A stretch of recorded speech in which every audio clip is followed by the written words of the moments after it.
Good morning students, today we will discuss lens maker formula. That is very important. ठीक है, lens maker formula क्या है, इसका use हम क्यों करते हैं। Lens maker formula, it is use to manufacture lens of particular focal length. ठीक है, अगर हमें किसी पर्टिकुलर फोकल लेंथ, मान लो फोकल लेंथ हमें 20 सेंटीमीटर लेनी है, तो एक पर्टिकुलर फोकल लेंथ का अगर हमें लेंस बनाना है तो उसके लिए हम यूज करते हैं लेंस मेकर फॉर्मूला।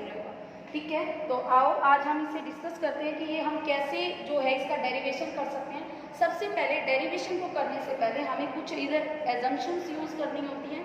तो वो एजम्पशंस क्या हैं। Number 1, lens is very thin, जो लेंस का साइज है वो बहुत थिन होगा। ठीक है। Number 2, size of aperture is very small, जो हम एपरेचर लेंगे वो ये मान के चलेंगे कि स्मॉल साइज का है। And number 3, object is point size. Number 4, the incident ray and refracted ray make small angle with principal axis. Like जैसे हमने लास्ट डेरिवेशन में किया था कि जो हमारी ऑब्जेक्ट वाली रे थी उसने एंगल बनाया था अल्फा, इमेज वाली ने बनाया था बीटा, और जो हमारी नॉर्मल रे थी उसने बनाया था गामा, और हमने लिखा था tangent alpha is equal to alpha. It means इसका यही था कि जो टेंजेंट अल्फा अल्फा के इक्वल तभी होगा जब हमारा एंगल क्या होगा, स्मॉल होगा। ठीक है, इसके बाद हमारे साइन कन्वेंशंस है। कुछ साइन कन्वेंशंस वही होंगे जो हमने लास्ट में यूज किए। सबसे पहले all the distance are measured from the, देखो लेंस के अंदर होता है हमारा ऑप्टिकल सेंटर। ठीक है, मिरर के अंदर या रिफ्लेक्टिंग सरफेस के अंदर होता था हमारा पोल, तो इसके अंदर हम बात करेंगे ऑप्टिकल सेंटर की। तो all the distance are measured from the optical centre. And number 2, the distance measured in the direction of incident light, मतलब जिस डायरेक्शन में इंसिडेंट लाइट जा रही है उस डायरेक्शन के जो डिस्टेंस होंगे वो हम पॉजिटिव लेंगे, और अपोजिट डायरेक्शन के क्या लेंगे, हम नेगेटिव लेंगे। तो ठीक है, हम जो है अपना डेरिवेशन स्टार्ट करते हैं। तो यहाँ हम जो है लेंस मेकर का डेरिवेशन कर रहे हैं, लेंस मेकर फॉर्मूले का। सबसे पहले हमने क्या लिया, एक कॉन्वेक्स लेंस लिया। ठीक है, कॉन्वेक्स लेंस को नाम दिया इसके एपरेचर को AB, और एक ये सरफेस हो गया, एक ये सरफेस। इस सरफेस के पोल को मैंने नाम दिया P1, और दूसरे सरफेस के पोल को मैंने नाम दिया P2। ठीक है, एक को P1 नाम दिया, एक को P2 नाम दिया। ये देखिए, ये मैंने इस सरफेस का नॉर्मल ड्रॉ किया और यहाँ इस सरफेस का नॉर्मल ड्रॉ किया। ये मेरा ऑब्जेक्ट है, ऑब्जेक्ट को मैंने पॉइंट साइज लिया, यहाँ से ये ऑब्जेक्ट की रे जा रही है, रिफ्लेक्ट होकर यहाँ आ रही है, ये वाली। ठीक है, तो अब ये जो इमेज है दूसरे सरफेस के लिए कैसा काम करेगा, ऑब्जेक्ट, मतलब एक सरफेस की इमेज दूसरे के लिए ऑब्जेक्ट का काम कर रही है, तो ऐसे ऑब्जेक्ट को हम बोलते हैं वर्चुअल ऑब्जेक्ट, जो एक्चुअल में नहीं है। अब ये ऑब्जेक्ट का काम करेगी, ये रे वापिस जाएगी और ये जो है ऐसे बैंड हो जाएगी, तो हम इसको पीछे की तरफ एक्सीड करके वापिस उसी सरफेस पे लाकर इसकी फाइनल इमेज ड्रॉ करेंगे। मतलब हमारा जो इनिशियल ऑब्जेक्ट था ये था, इंटरमीडिएट इमेज जो बनी और जो ऑब्जेक्ट का भी काम कर रही है वो I' है, और इन सब के कारण जो हमें फाइनल इमेज मिली वो हमें मिल रही है R। और दो सरफेस है हमारे पास, AP1B और AP2B, और ये है हमारा ऑप्टिकल सेंटर। ठीक है, तो पहले देखिए हम क्या कर रहे हैं, हम बात कर रहे हैं सरफेस AP1B। ठीक है, मतलब ये मान के चलो कि ये सरफेस हमारे पास है ही नहीं, AP2B वाला जो सरफेस है ये हमारे पास नहीं है। ठीक है, नहीं है, इसका मतलब क्या हो गया, ये जो है हमारे लिए, देखो वैसा ही फॉर्मूला बन गया ना। अगर ये वाला सरफेस नहीं है तो ये ऐसे बन गया, इसको मैं एक्सीड कर दूंगी, मतलब ये कैसा बन गया, कॉन्वेक्स रिफ्लेक्टिंग सरफेस। ये कैसा बन गया हमारा, कॉन्वेक्स रिफ्लेक्टिंग सरफेस। तो कॉन्वेक्स रिफ्लेक्टिंग सरफेस में अगर मैं इसको छुपा लूँ तब बात करूँ, AP2B मेरे पास है ही नहीं। कॉन्वेक्स रिफ्लेक्टिंग सरफेस में एक जो रे है, रेयर से कहाँ जा रही है, डेंसर की तरफ। ये रे ऐसे जा रही है, देखो ऐसे और ऐसे, तो मैं ये मानूँ रेयर से कहाँ जा रही है, डेंसर की तरफ। तो इसके लिए जो हमारा फॉर्मूला आया था, मैं ऐसा मानती हूँ, ये जो फॉर्मूला आया था हमारा रेयर से डेंसर का, जो हमने लास्ट में किया था, वो था -μ1 upon v object distance. Object distance कौन से सरफेस से लेंगे हम, P1 से या P2 से। जब P1 से बात कर रहे हैं तो ऑब्जेक्ट डिस्टेंस भी P1 से लेंगे, तो -μ1 अपॉन में u। ठीक है, इसकी इमेज कहाँ बनी, यहाँ पर बनी।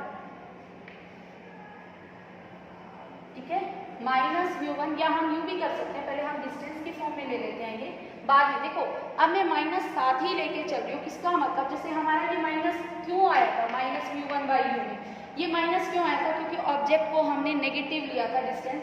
जैसे इधर ही देख लो P1 O क्या आया था, माइनस यू। तो अब मैंने वो साइन पहले ही कंसीडर कर रखे हैं, इसका मतलब मुझे खाली डिस्टेंस पुट करना है। ये साइन मैंने पहले ही ले लिया, ओ P1 जो है माइनस यू आएगा, मैंने इसका साइन पहले ही ले लिया, खाली डिस्टेंस हमें मेजर लेना है, यानी जो है हमें मैग्नीट्यूड यूज करना है। माइनस म्यू1 अपॉन में ओ P1, मुझे खाली डिस्टेंस की फॉर्म में ही लिखना है, इधर माइनस या प्लस नहीं लेने, क्योंकि ये जो फॉर्मूला लिया था मैंने इसके अंदर minus mu one by U plus mu two by B is equal to mu two minus mu one by R, इसके अंदर हमने सारे साइन कंसीडर कर लिए थे। अगर u नेगेटिव था तो हमने नेगेटिव लिया था, पॉजिटिव थे तो पॉजिटिव लिया था, अगर r नेगेटिव था तो नेगेटिव लिया था, और पॉजिटिव था तो पॉजिटिव लिया था। ठीक है, तो माइनस म्यू1 अपॉन में ऑब्जेक्ट डिस्टेंस यानी O P1 plus mu two upon में इमेज डिस्टेंस, इसकी इमेज क्या है i डैश है, तो P1 i डैश is equal to mu two minus mu one. मैं इस सरफेस का रेडियस ए P1B का क्या मान रही हूँ, रेडियस R1, तो ये हो गया हमारा R1, ये हो गया हमारे फर्स्ट सरफेस का। एक सरफेस का हमने काम कर लिया। ठीक है, करते हैं हम। अब देखिए हम क्या मान रहे हैं, P1 और C जो ये पॉइंट है ये पास पास है, तो मैं P1 को C से रिप्लेस कर देती हूँ, माइनस म्यू1 अपॉन में OC, ठीक है, प्लस म्यू2 अपॉन में CI डैश, क्योंकि यहाँ जो डिस्टेंस है सारे के सारे हमने कहाँ से लेने हैं, ऑप्टिकल सेंटर से, तो मैं P1 को C लिख देती हूँ। ठीक है ना, ज़्यादा बेटर रहेगा। म्यू2 माइनस म्यू1 अपॉन में क्या है R, ये हमारी बनी फाइनल इक्वेशन 1। ठीक है, अब हम बात कर रहे हैं surface AP2Y AP2B, surface AP2B इसकी बात है। अब देखो मैं इस सरफेस को जो है छुपा लेती हूँ, क्योंकि ये सरफेस हम ऐसा मानते हैं है ही नहीं, तो ये सरफेस कैसे बन गई, ऐसे। ठीक है, ऐसे बन गई, अगर मैं पीछे एक्सीड करती हूँ ऐसे बन गई, और बाहर वाला तो म्यू1 है, लेंस का मैंने ले रखा है रिफ्लेक्टिव इंडेक्स म्यू2। ठीक है ना, तो इसका मतलब यहाँ पर जो इमेज है वो कहाँ पर, ऑब्जेक्ट जो है डेंसर में है। ठीक है, और इसकी इमेज कहाँ बन रही थी, रेयर में, लेकिन मैंने पीछे की तरफ वापस एक्सीड कर दिया था इसे। ठीक है, यानी यहाँ जो हमारा रे है वो ट्रेवल कर रही है डेंसर से रेयर में, तो डेंसर से रेयर के लिए हमने फॉर्मूला किया था। अब इस सरफेस की बात हो रही है, माइनस म्यू2 अपॉन में यू क्या है इस सरफेस का, P2I डैश, P2I डैश, ठीक है, प्लस म्यू1 अपॉन में V क्या है इसका, P2I, सारे डिस्टेंस इस सरफेस से ले रहे हैं तो P2 लेंगे ना, P1 थोड़ा ना लेंगे, P2I is equal to mu one minus mu two, इस सरफेस की रेडियस है बेटा R2। अब दोबारा वही स्टेप, P2 और जो C हैं वो पास पास हैं, तो मैं लिख देती हूँ माइनस म्यू2 अपॉन में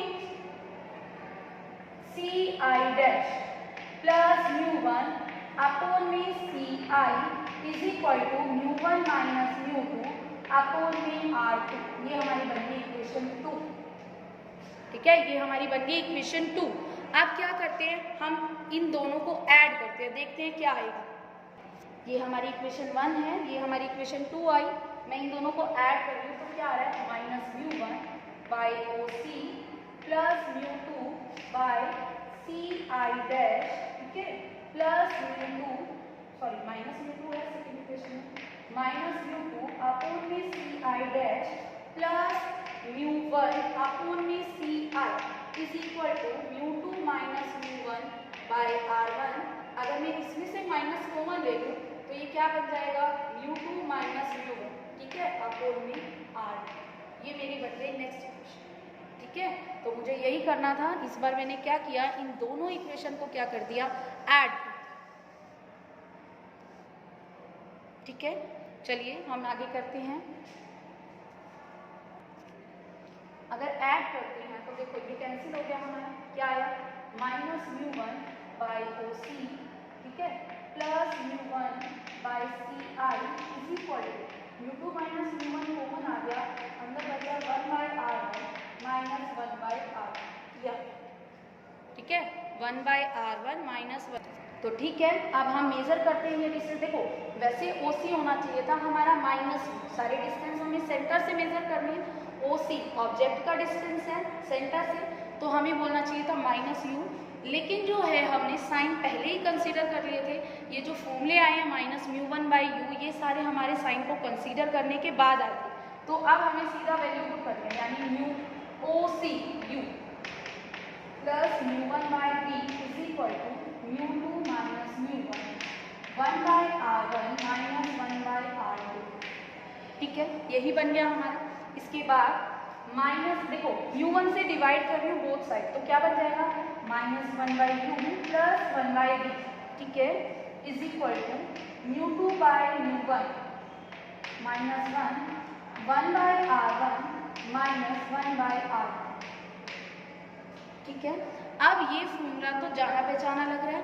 माइनस 1/u प्लस 1/b हमने 10th में भी किया था, ये क्या होते हैं 1/f, ठीक है ना, फोकल लेंथ ऑफ लेंसेज, यही था 1/f इज इक्वल टू μ2/μ1। इसको मैं यूँ लिख दूँ, refractive index of medium 2 with respect to 1, ठीक है। और 2 मीडियम कौन सा है बेटा, 2/1 आएगा हमेशा, याद रखना। 2 जो होगा लेंस का होगा, μ1 होगा बाहर वाले मीडियम का, ठीक है। बाहर वाला मीडियम हो सकता है वाटर हो सकता है एयर हो, हम उस अकॉर्डिंग पुट करेंगे। और μ2 क्या होगा, लेंस का जो रिफ्रैक्टिव इंडेक्स होगा मीडियम का, लेंस जिससे बना हुआ ग्लास, 1/r1 माइनस 1/r2। तो ये हमारा फॉर्मूला आ गया लेंस मेकर फॉर्मूला। इसी का हम यूज करते हैं मैन्युफैक्चर ऑफ लेंस के टाइम, ठीक है। ये हमने किया कॉन्वेक्स के लिए, ऐसे ये कॉनकेव के लिए भी हो सकता है। नेक्स्ट हम डिस्कस कर रहे हैं lens maker formula for concave lens. Concave lens में ये मैंने ऑब्जेक्ट ले लिया, ठीक है, लेंस दोबारा से 3 है, वही जो एजम्पशन है सेम है इसके लिए भी। तो ये मैंने लिया ऑब्जेक्ट से ये रे गई, रिफ्रैक्ट हुई। अब कॉनकेव है, कॉनकेव का काम होता है रेस को डाइवर्ज करना, इसने रे को डाइवर्ज कर दिया। मतलब अगर मैं इसको पीछे की तरफ एक्सीड करूँ तो इसकी जो इमेज है आई डैश वो इधर कर, ठीक है, ऐसा ही होगा। अब जो ये रे है इस सरफेस के लिए ऑब्जेक्ट का काम करेगी, ये रे वापस जाएगी, ठीक है, रिफ्लेक्ट होगी। लेकिन अगर इसकी भी हम बैक इमेज ड्रॉ करें तो ये बन गया हमारे पास आई, और ये हो गया सी। इस बार फिर वही करना है हमें, AP1B के लिए लेना है पहले हमें फॉर्मूला। अब जो AP1B के लिए है, रे जो है रेयर टू डेंसर जा रही है, वो बात अलग है, हम उसको डेंसर में शो नहीं कर पा रहे, वापस बैक लेकर हम उसे शो कर रहे हैं, क्योंकि वो आगे बहुत ज़्यादा डाइवर्ट हो जाएगी नॉर्मल से, ठीक है। फिर इसकी रे को मैंने बैक लिया, ऐसे ये रे दोबारा जा रही है, फिर दोबारा ये और रिफ्लेक्ट होगी, लेकिन इसको भी मैंने बैक किया। मतलब जो पहले रे जाएगी वो रेयर टू डेंसर AP1B के लिए, AP2B के लिए हम क्या लगाएंगे, डेंसर टू रेयर, वही फॉर्मूले यूज करेंगे और लास्ट में हमारा आंसर भी वही निकलेगा। लेकिन ये जो है तुम्हें खुद ट्राई करना है ताकि तुम्हारी प्रैक्टिस भी हो जाए, as this topic is very important for board point of view, ठीक है। तो अब हम डिस्कस कर रहे हैं इस टॉपिक से रिलेटेड न्यूमेरिकल। हमारा फॉर्मूला था 1/f is equal to μ2/μ1 minus 1/r1 minus 1/r2। μ2 क्या था हमारा, रिफ्रैक्टिव इंडेक्स ऑफ ग्लास, जिसका जो है हमारा लेंस बना हुआ, और μ1 क्या है, बाहर वाला मीडियम, ठीक है। तो इसी पे बेस्ड हम न्यूमेरिकल कर रहे हैं। हमारा न्यूमेरिकल है a converging lens has focal length 20 centimetre, यानी हमें कॉन्वेक्स लेंस की फोकल लेंथ दे रखी है 20 सेंटीमीटर, पॉजिटिव होती है फोकल लेंथ, मैंने ले ली 20 सेंटीमीटर, ठीक है। नेक्स्ट है is placed in the air, it is made of a material of refractive index 1.6, यानी μ2 क्या है 1.6। इसका जो ग्लास यूज हुआ उसका रिफ्रैक्टिव इंडेक्स है 1.6। मुझे ये बताओ ये कहाँ रखा हुआ है, एयर में। मैंने कहा था μ2 तो होगा रिफ्रैक्टिव इंडेक्स ऑफ ग्लास और μ1 होगा जो मीडियम हम यूज कर रहे हैं, यानी μ1 क्या हो गया हमारा एयर, ठीक है। इसको मैंने F1 नाम दे दिया। अब क्वेश्चन क्या है हमारा, it is placed in a medium in a liquid of refractive index 1.3। मतलब अब की बार जो है उसने इसको मीडियम में रख दिया। ग्लास का तो रिफ्रैक्टिव इंडेक्स वही है, लेकिन μ1 इस बार चेंज हो गया, इसको किस में रख दिया, वाटर के अंदर, लिक्विड के अंदर, जिसका रिफ्रैक्टिव इंडेक्स क्या है 1.3। पहले जो हमारा था बाहर वाला मीडियम एयर था, जो रे थी वो एयर से ग्लास में एंटर कर रही थी। सेकेंड केस में जो हमारी रे है वो कहाँ से कहाँ एंटर कर रही है, मीडियम से ग्लास के अंदर। पानी से जो है लेंस के अंदर जा रही है, यानी बाहर का मीडियम और उसका रिफ्रैक्टिव इंडेक्स हो गया 1.3 और जो लेंस है हमारा उसका रिफ्रैक्टिव इंडेक्स हो गया μ2 1.6 और हमें F2 निकालना है। ठीक है, R1 R2 थोड़ा ना चेंज होंगे, क्या लेंस जाने के बाद पानी के अंदर भाई टूट जाता है क्या, जो हमारा रेडियस चेंज हो जाए उसका नहीं चेंज होगा। तो इस केस का हम फॉर्मूला लगाएं 1/f यानी 1/20 इज इक्वल टू μ2/μ1 1.6 अपॉन में 1 -1 और 1/r1 -1/r2, यही बन गया। इसको मैंने दे दी इक्वेशन नंबर 1। अब सेकंड केस को हम डिस्कस करते हैं 1/f2 जो हमें निकालना है इज इक्वल टू μ2 हो गया 1.6 अपॉन में μ1 1.3, ठीक है ना, -1 1/r1 -1/r2। हम क्या करेंगे, इनको डिवाइड करेंगे 1 और 2 इक्वेशन को। तो देखते हैं 1 और 2 को डिवाइड करने के बाद हमारा क्या आता है। 1 और 2 को डिवाइड करने के बाद बेटा हमारा आएगा 1/20 अपॉन में 1/f2, ठीक है, इज इक्वल टू ये हो जाएगा हमारा 0.6 अपॉन में 1.6 ऊपर और नीचे आ जाएगा 0.3 अपॉन में 1.3 सॉरी 0.6 अपॉन में 1, ठीक है, 0.6 अपॉन में 1 और नीचे आ जाएगा 0.3 अपॉन में 1.3 और ये जो फैक्टर है आपस में कैंसिल आउट हो जाए, ठीक है। तो इधर से जो है हम F2 की वैल्यू निकालेंगे, ठीक है, किसकी वैल्यू निकालेंगे, यहाँ से सोल्व करने के बाद हमारा F2 आ जाएगा 52 सेंटीमीटर, ठीक है। तो ये क्वेश्चन क्या था हमारा, पहले जो रे थी वो एयर से लेंस के अंदर जा रही थी, ठीक है, तो μ1 1 हो गया, μ2 1.6 हो गया, उस केस में फोकल लेंथ हमें गिवन थी। सेकेंड केस में वो कह रहा है फोकल लेंथ बताओ जब हमारी रे कहाँ से कहाँ जा रही है, हमारी रे जो है वाटर से लेंस के अंदर जा रही है, ठीक है। तो हमने वाटर की निकाली, रिफ्रैक्टिव इंडेक्स हमें गिवन है और रिफ्रैक्टिव इंडेक्स हमें ग्लास का भी गिवन है, तो सेकेंड केस के लिए भी यही फॉर्मूला अप्लाई कर दिया और हमने आंसर निकाला, ठीक है। इस टाइप के क्वेश्चन इंपॉर्टेंट होते हैं। एक इंपॉर्टेंट फैक्ट जो हम यूज करेंगे, देखो अगर हम किसी लेंस को मान लो लेंस का रिफ्रैक्टिव इंडेक्स 1.6 है और बाहर वाले मीडियम का रिफ्रैक्टिव इंडेक्स 1.7, ठीक है, ये छोटी सी बात है लेकिन बहुत बड़ी भी बात है, ठीक है। आप नहीं सुनेंगे तो छोटी बात है, पेपर में गलती करके आएंगे तो बड़ी बात है। तो 1.6 और बाहर के जो मीडियम का रिफ्रैक्टिव इंडेक्स है वो 1.7, मतलब बाहर वाले मीडियम का रिफ्रैक्टिव इंडेक्स अगर लेंस के रिफ्रैक्टिव इंडेक्स से ज़्यादा है तो लेंस का बिहेवियर जो है अपोजिट हो जाता है। मान लो ये कॉन्वेक्स है तो ये क्या बन जाएगा, कॉन्केव बन जाएगा, ठीक है। अगर कॉन्केव होता तो क्या बन जाता, कॉन्वेक्स बन जाता। If and only if the refractive index of medium is greater than the refractive index of glass used in making of lens, ठीक है। अगर बाहर के मीडियम का जो रिफ्रैक्टिव इंडेक्स है वो ज़्यादा हो जाता है अंदर वाला जो मतलब कि ग्लास का जो रिफ्रैक्टिव इंडेक्स है उससे, तो हमारा लेंस का बिहेवियर जो है अपोजिट हो जाता है। ये बात हमें याद रखनी है, ठीक है। ये